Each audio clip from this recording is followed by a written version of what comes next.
if you saw my last video where I worked on the line lock to the rear brakes, you know that I opened the brake line. And the one or two of you that watched that video might have said, wait a minute, you've got to bleed the brakes. Well, I do, and that's what I'm here to do today. I'm going to bleed the brakes. But also, while I'm there,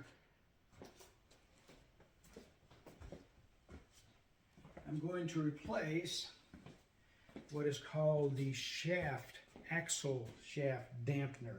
It's a shock absorber. But it's, instead of being in the car this way to dampen the up and down of the car, it's in the car this way to reduce the tendency of the axle to twist when all the power is put to it. Isn't it kind of funny that in 1991, a car that produced 250 horsepower had this dampener on the axle, when, golly, today 250 horsepower is, what's that, 250?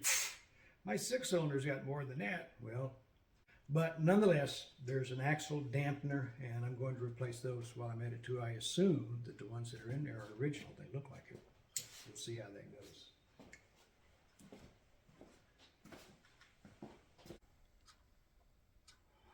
So here's that dampener, and there's a sock, this coil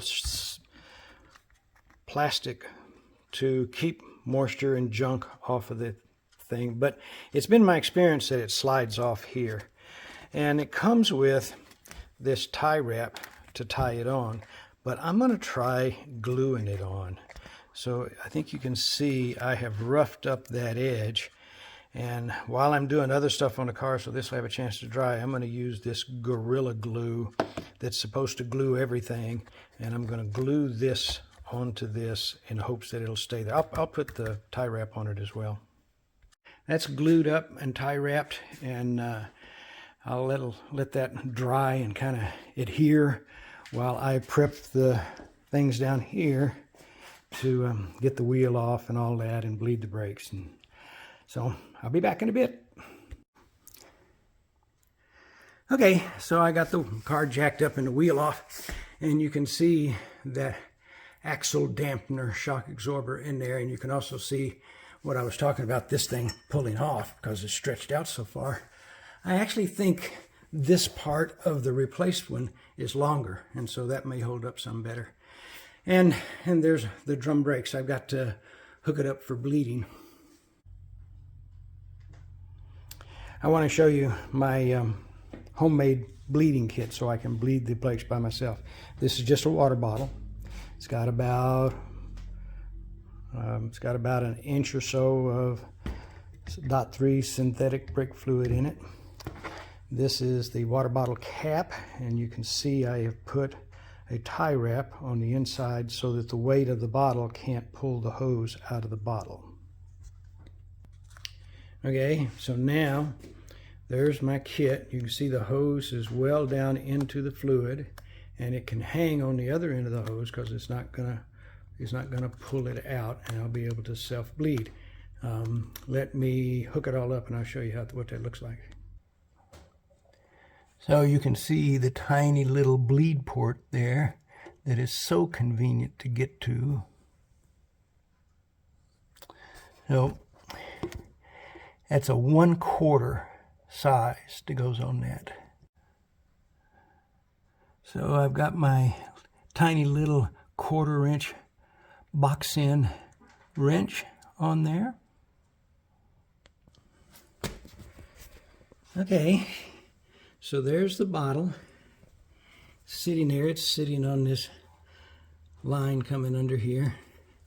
And then we go over here, and I hope you can see that the hose is connected and the wrench is in place. Okay. Okay, there's the bottle all hooked up. Now I'm going to open the valve. You see the hose twisting as I open the valve. Okay, let's go stomp on the pedal.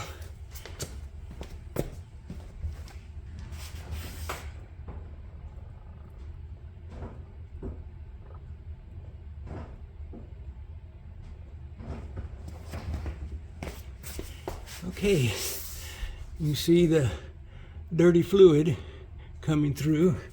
I don't see any air bubbles in the hose going from the caliper into the bleed kit. Did you see any air bubbles go by? Leave me a comment. I'm going to push it once or twice more and then close it up.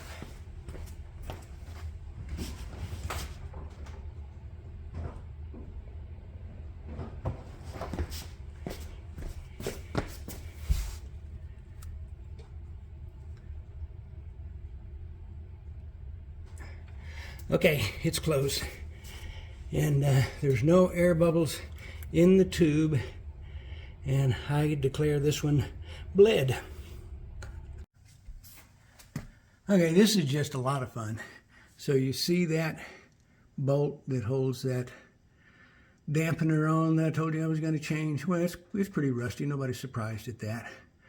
But to begin with, it's an 18 millimeter.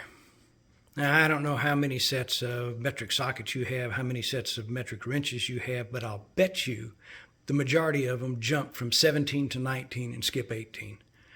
I had to go out and buy specifically just an 18 millimeter socket to do stuff like this, and it cost me about half the price of a set of sockets. Yay. And then we have this. So now I go back up to here, and you can see that that fender's in the way. I've got, oh, I don't know, I've got 6 or 7 inches, but my impact wrench is not going to fit in that 6 or 7 inches. So I've got this, and it's a swivel, of course. Here's my expensive 18 millimeter. Then there's an adapter from 1/2 inch to 3/8. Then there's the 3/8 swivel and an adapter from 3/8 back up to 1/2 inch. And then the extender to go on the impact wrench. Yay. Okay, let's give it a try. Well, as you can see, I got it off. I thought for a minute it wasn't going to happen, but it did.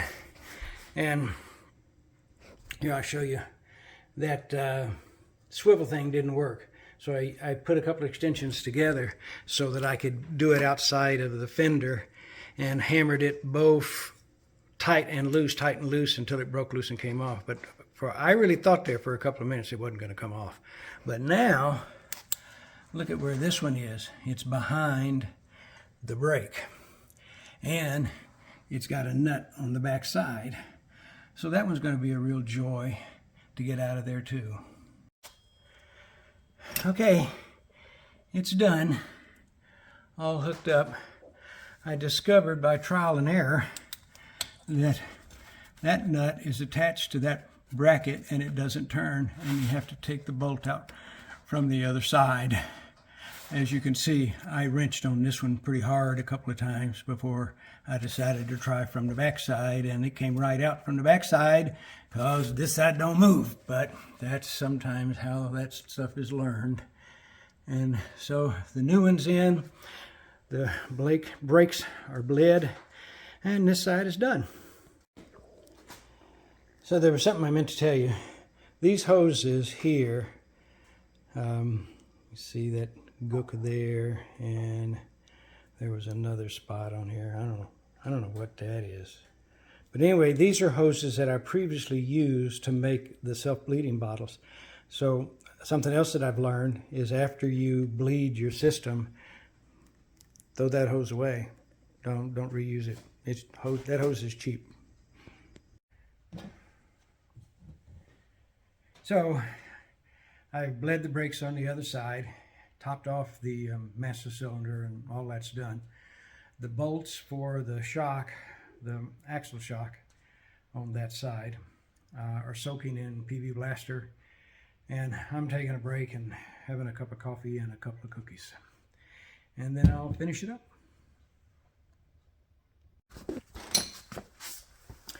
Okay, here's the other side. It's all in and good to go. So all I have to do now is put the wheel back on and take it off the jack, and I'm good. If you're a Fox body guy and you're still using these 4-lug wheels, these tapered lug nuts center the wheel on there, you can see that that opening is a little bit bigger than the lug. And I guess probably most wheels do that, but you don't want to use an impact wrench to put these back on. It's okay to use it to take those off, but the metal in the wheel is kind of soft, and the holes will get wallowed out after a while. These are already wallowed out a bit, but they're holding up okay. But anyway, don't use an impact wrench to put these back on. Okay, it's done. Wheels back on, jack's put away, and I can drive it again. I haven't been driving it because I need to bleed the brakes. Look at some of my junk on the wall. I used to be a sport pilot, private pilot, and I worked on airplanes too. I restored, let me get something that's not glaring. I restored that little red and white job from a wreck, and the Antique Aircraft Association gave me this award. Can you see that? It says Mechanic of the Year for the work I did on that. That's a Luscombe. Here's another picture of the Luscombe up there in flight. I don't know if you can see, if you get in that cockpit, there's a little bit of orange in there. That's my dad. He wore jumpsuits, and it's an orange jumpsuit, and it was the last time I ever saw him. Next time I saw him, he was laying in a casket. Here's my Navy plaque and another Antique Aircraft Association award. Anyway, I've done some stuff.